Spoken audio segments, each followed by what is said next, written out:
මේ බයිපාස් කරන රෝගීන්ට සාමාන්‍යයෙන් ලබා දෙනවා IV එකක් හෙපරින් කියලා. මොකද මේ හෙපරින් කියලා එක දෙන්නේ මේ ලේවල තුනී කරන්න. ලේ තුනී කරගත්තම ඒ ලේ තුනී කරගත්තම ආපස්සට සාමාන්‍ය තත්ත්වයට back to normal ගේන්න දෙන්න ඕන ප්‍රොටමින් සල්ෆේට් කියලා තව IV එකක් තියෙනවා. ඒකවත් නෑ රෝහලේ. ඒකත් ගේන්න වෙලා තියෙන්නේ ප්‍රයිවට්. මේ සම්පූර්ණ ලිස්ට් එක ලියලා දුන්නම රෝගියා තමයි රුපියල් ලක්ෂයක් අරන් යන්න ඕන. එයාගේ පවුලේ කෙනෙක් හරි ෆාමසියට ගිහිල්ලා තමයි බයිපාස් එකක් කරන්න ඕන නම් අරගෙන එන්නේ. සර්ජරිස් රාශියක් තියෙනවා ලංකාවේ මේ වෙද්දි නැවතිච්ච. එයින් කීපයක් පමණක් මං කියන්නම්. ඊට අමතරව නැවතිච්ච IVs. ඒ බෙහෙත් රාශියක් තියෙනවා. මේකේ මම පළවෙනි මේක කියන්නම්. අපි නියෝජ්‍ය ඇමතුමා ගොඩාක් කතා වෙච්ච එකක් තමයි මේ පැපවරින් කියන මේ IV එක ගැන. මම හිතුවා මේක IV එකක්. එතුමා දිගටම කතා කරා මේක රුපියල් 70000ක්. මේක ගණන් වැඩි. එතුමා රුපියල් 300ට ගේනවා කිව්වා. ආයි මේක 50000ට ගේනවා කිව්වා. 40000ට ගේනවා කිව්වා. 300ට ආපහු දුන්නා කිව්වා. හැබැයි අද ලංකාවේ කිසිම රෝහලකට මේ වෙද්දි රජේ රෝහලවල නැහැ. හැබැයි පෞද්ගලික අංශෙන් ගිහිල්ලා අද ආපහු 70000ටද 80000ද දන්නේ ආපහු අරගෙන එනවා. ඊට අමතරව තියෙනවා මෙටරමිනෝල් කියලා IV එකක් තියෙනවා. මේක වෛද්‍යවරු නිර්දේශ කරන්නේ ලෝ බ්ලඩ් ප්‍රෙෂර් වලට.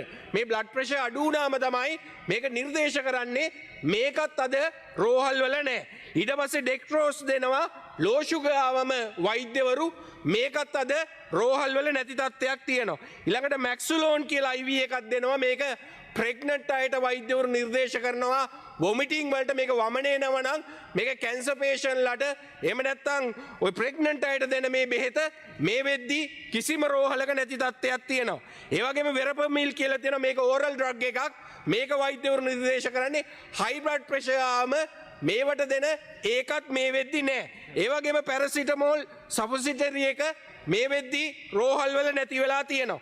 ඒ වගේම තමයි නැලෙක්සෝන් කියලා තියෙනවා. මේක ඕවර්ඩෝස් වුණාම වෛද්‍යවරු නිර්දේශ කරනවා මේක සාමාන්‍යයෙන් ඩ්‍රග්ස් ඕවර්ඩෝස් වෙන්න පුළුවන්. එහෙම නැත්නම් මෙඩිකේෂන් මොනවා හරි ඕවර්ඩෝස් වුණු ගමන් මේක ස්ලෝ වෙන්න පුළුවන්. බ්‍රීතිං ස්ලෝ වුණොත් මේක විනාඩි 3ක් ඇතුළත දුන්නොත් ජීවිතයක් බේර ගන්න පුළුවන්.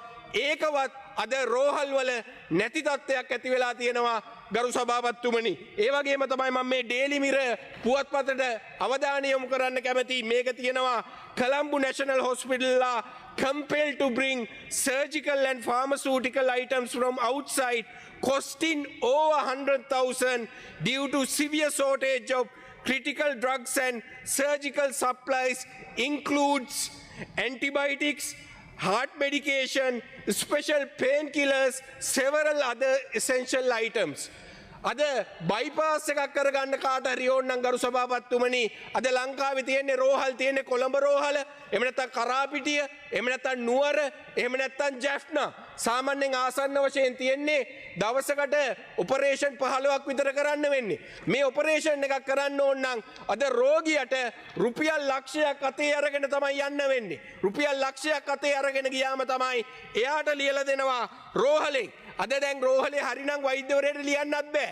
මොකද මෙතුමන්ලා ඒකත් අහනම් කරලා තියෙන්නේ. ඒක හරිනම් ඩිරෙක්ටර්ට දීලා ඒ විදිහට එන්න ඕන. හැබැයි මන්ත්‍රීතුමා තව විනාඩි 2ක කාලයක් රෝගියාවම වෛද්‍යවරයාට ඒක නොලිය ඉන්නත් බෑ. මොකද රෝගියාගේ ජීවිතේ නැති වෙන හින්දා වෛද්‍යවරයා මේක කොහොම හරි ලියලා දෙනවා. හැබැයි අන්තිමට මේක වැරදිලාවත් අත්අකුරුත් එක්ක ගිහිල්ලා බ්‍රයිබරි කමිෂන් එකට හරි පැමිණිල්ලක් දැම්මොත් ඩොක්ටර් යන්න වෙනවා. ඩොක්ටර්ට හිරේ යන්න වෙනවා. හැබැයි අද ඇත්තටම වෙන්නේ මේක ලියලා දෙනවා.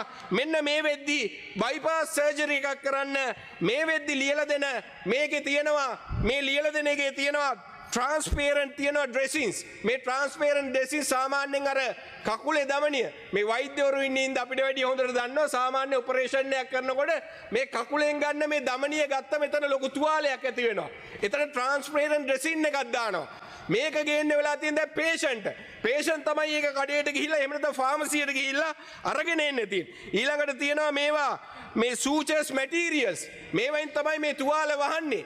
ඒ වගේ ඉන්න වෙලා තියෙන්නේත් අද ගිහිල්ලා පේෂන්ට් තමයි අරගෙන ඇවිල්ලා තියෙන්නේ. ඊට පස්සේ අර හાર્ට් සර්ජරි එකෙන් පස්සේ අයෝ බෑන්ඩ් කියලා දානවා. ඒවගේ එන්න වෙලා තියෙන්නේ පේෂන්ට්. ඊට පස්සේ තෙගඩම් කියලා තියෙනවා. මේවා වෝටර් ප්‍රූෆ්.